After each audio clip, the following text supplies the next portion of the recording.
रामनवमी का छठा दिन, राक्षसों के अंत की भविष्यवाणी।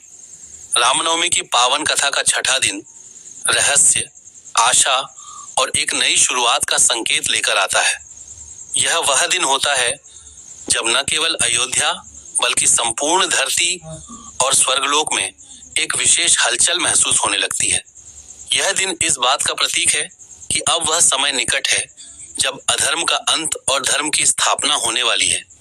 पांचवें दिन की खुशी और उत्सव के बाद छठे दिन का वातावरण थोड़ा गंभीर लेकिन आशा से भरा हुआ होता है। लोगों के मन में एक अनोखा विश्वास जन्म लेने लगता है कि कोई महान शक्ति धरती पर अवतरित होने वाली है जो बुराई का अंत करेगी। अयोध्या नगरी में हर कोई इस दिव्य घटना के बारे में चर्चा करने लगता है। राजमहल में राजा दशरथ इस दिन विशेष रूप से चिंतन और पूजा में लीन रहते हैं। उन्हें अपने जीवन की सबसे बड़ी इच्छा पूरी होने का आभास होने लगता है। गुरु वशिष्ठ उन्हें बताते हैं कि यह समय केवल आनंद का ही नहीं बल्कि एक महान परिवर्तन का संकेत भी है। वे कहते हैं कि जब भगवान स्वयं अवतार लेते हैं तो उसका उद्देश्य केवल जन्म लेना नहीं बल्कि संसार से अधर्म को समाप्त करना होता है। इसी दिन कई ऋषि मुनियों को अपने ध्यान और तपस्या के दौरान दिव्य संकेत प्राप्त होते हैं। वे अनुभव करते हैं कि धरती पर राक्षसों का अत्याचार अब अपनी सीमा पार कर चुका है और अब उसका अंत निश्चित है। उनके हृदय में यह विश्वास जाग उठता है कि भगवान का अवतार इस अन्याय को समाप्त करने के लिए ही हो रहा है। ऋषि मुनि अपने आश्रमों में एकत्र होकर इस विषय पर चर्चा करते हैं। वे कहते हैं, अब वह समय दूर नहीं जब राक्षसों का विनाश होगा और धर्म की विजय होगी। यह सुनकर सभी के मन में एक नई ऊर्जा और उत्साह का संचार होता है। वे भगवान से प्रार्थना करते हैं कि उनका अवतार शीघ्र हो ताकि संसार को इस पीड़ा से मुक्ति मिल सके। दूसरी ओर स्वर्गलोक में भी इस दिन एक विशेष सभा का आयोजन होता है। देवराज इंद्र और अन्य देवता एकत्र होकर भविष्य की योजना पर चर्चा करते हैं। उन्हें यह ज्ञात हो जाता है कि भगवान का अवतार केवल एक दिव्य घटना नहीं बल्कि एक महायुद्ध की शुरुआत है जिसमें बुराई का अंत निश्चित है। देवताओं के बीच यह भविष्यवाणी की जाती है कि राक्षसों का राजा और उसके अनुयायी जो धरती पर अत्याचार कर रहे हैं उनका अंत अब निकट है। यह सुनकर सभी देवता प्रसन्न होते हैं और भगवान की स्तुति करने लगते हैं। आकाश में दिव्य प्रकाश फैलने लगता है और एक अद्भुत शांति का अनुभव होता है। अयोध्या नगरी में भी इस दिन एक अलग ही ऊर्जा महसूस होती है। लोग मंदिरों में जाकर भगवान से प्रार्थना करते हैं कि वे जल्द ही अवतार लें और इस संसार को बुराई से मुक्त करें। भजन कीर्तन की ध्वनि चारों ओर गूंजने लगती है और हर कोई भगवान के नाम का जाप करने लगता है। माता कौशल्या के मन में इस दिन विशेष शांति और विश्वास होता है। वे अपने भीतर उस दिव्य शक्ति को और भी गहराई से महसूस करती हैं।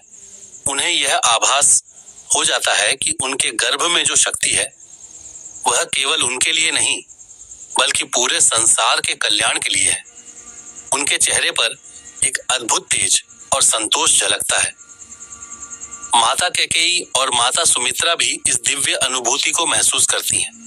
तीनों माताएं भगवान के ध्यान में लीन रहती हैं और अपने भीतर की इस पवित्र ऊर्जा को संजोकर रखती हैं।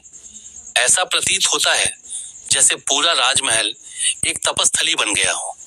इस दिन का एक महत्वपूर्ण संदेश यह भी है कि जब बुराई अपनी चरम सीमा पर पहुंच जाती है तो उसका अंत निश्चित हो जाता है। भगवान का अवतार इसी सत्य को स्थापित करने के लिए होता है।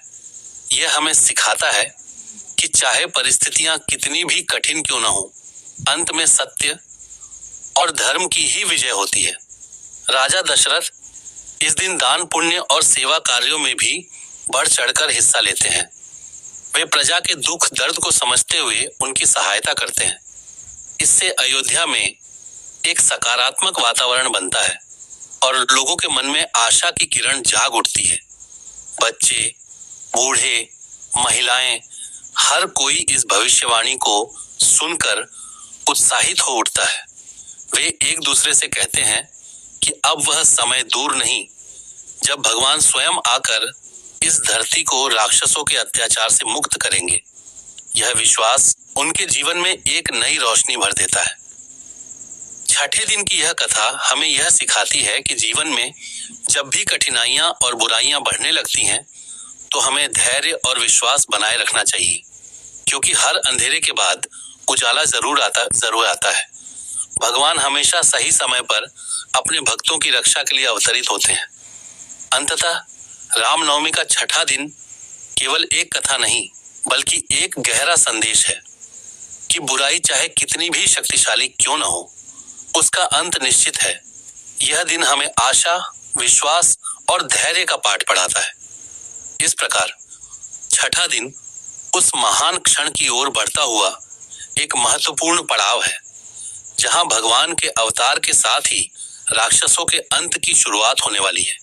यही इस दिन का सार है, अधर्म के अंत की भविष्यवाणी और धर्म की विजय का संकेत। ऐसे ही और कहानी और कथा सुनने के लिए हमारे चैनल को लाइक, शेयर, फॉलो और सब्सक्राइब करें। धन्यवाद।